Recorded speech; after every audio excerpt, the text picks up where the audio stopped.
जय हिंद प्यारे विद्यार्थियों, स्वागत है आप सभी का फोर्स परिवार में। मेरा रजदांगी आप सभी प्यारे विद्यार्थियों का पुनः हृदय से स्वागत करता हूं। आज हम लोग जानेंगे कि बायोस्फीयर क्या होता है। बायोस्फीयर जो टर्म है ये किसके संदर्भ में और इसके कितने क्षेत्र होते हैं जहां से परीक्षाओं में प्रश्न बनते रहते हैं। यदि हम लोग अंतर्राष्ट्रीय रूप से बात करते तो यूनेस्को के द्वारा एक अंतर्राष्ट्रीय रूप से एक पहल की गई कि क्यों ना हम लोग वैश्विक एक नेटवर्क हम लोग संचालित करें।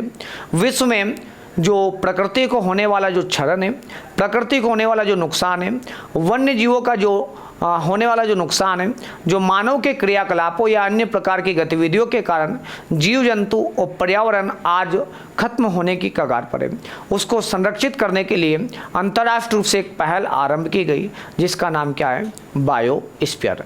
अब यदि बायोस्फीयर की बात की जाती है तो भारत में 18 बायोस्फीयर क्षेत्र हैं। भारत में टोटल कितने 18 बायोस्फीयर क्षेत्र हैं। उन 18 बायोस्फीयर क्षेत्रों में वैश्विक नेटवर्क के संदर्भ में 12 प्रमुख बायोस्फीयरों को है ना चिन्हांकित किया गया।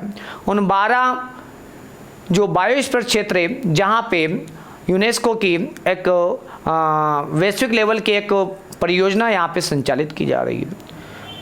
तो हम लोग जानेंगे कि जो बायोस्फीयर होते हैं इसमें कुछ क्षेत्र ऐसा होता है जहाँ पे जो भारतीय 1972 का जो अधिनियम था उस अधिनियम के तहत प्रावधान जो किए गए, जो कानून है उस कानून के तहत जो भी आप लोग उस कानून का उल्लंघन करते हो परिणाम स्वरूप आपको दंड दिया जाएगा।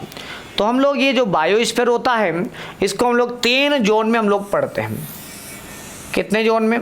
3 जोन में। एक जोन होता है ये वाला और एक जोन ये वाला होता है हमारा,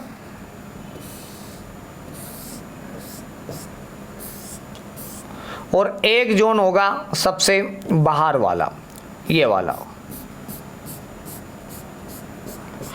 तो टोटल कितने जोन में विभक्त होता है?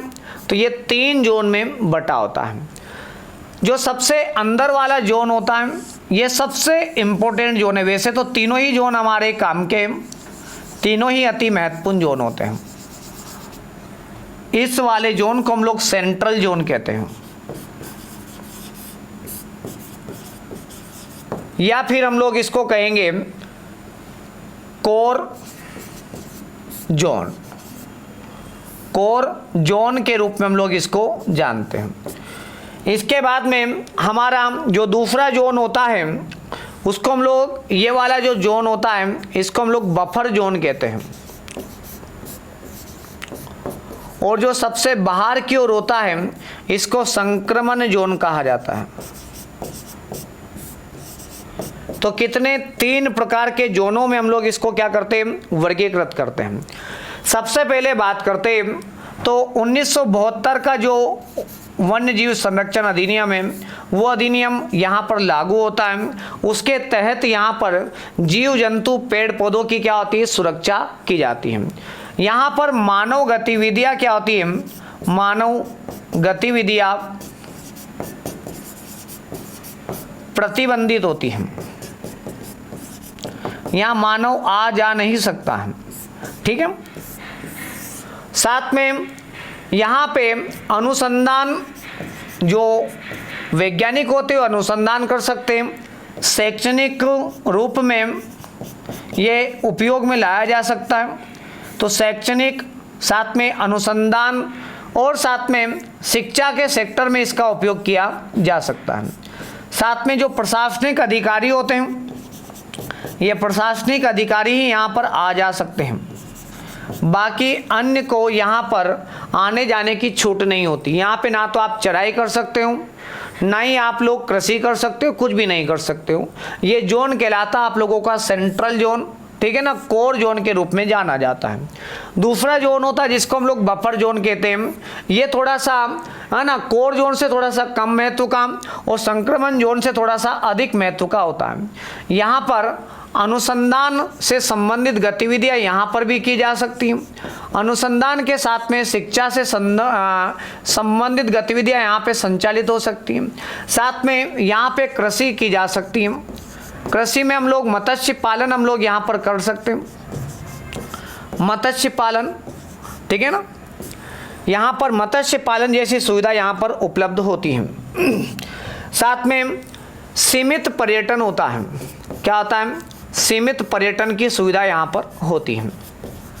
ओके, इसके अलावा यहाँ पर ऐसी कोई भी गतिविधि आप लोग नहीं कर सकते हो जो है ना कानून के दायरे में आती हो, अर्थात आप लोग पशु पंछी आदि में से किसी को नुकसान नहीं पहुँचा सकते हो। जो क्या करते है ना, जो हमारे जो लिस्ट है जिसमें विलुप्त होने की कगार पर या फिर जिसकी संख्या बहुत कम हो गई, ऐसे पेड़ पौधे या जीव जंतु, अगर इनको आप लोग क्या करते हो क्षति पहुंचाते तो आपके ऊपर जुर्माना और ये जो भी कानूनी कार्रवाई होने की वो आपके ऊपर होगी। संक्रमण जोन क्या होता है, सबसे बाहर का जोन होता है, सबसे बाहर का जो जोन होता है इसको हम लोग क्या कहते हैं, संक्रमण जोन के रूप में हम लोग रहते हैं। यहाँ पे मानव बस्ती अक्सर क्या होती है, पाई जाती है, मानव यहाँ पर विद्यमान रहते हैं।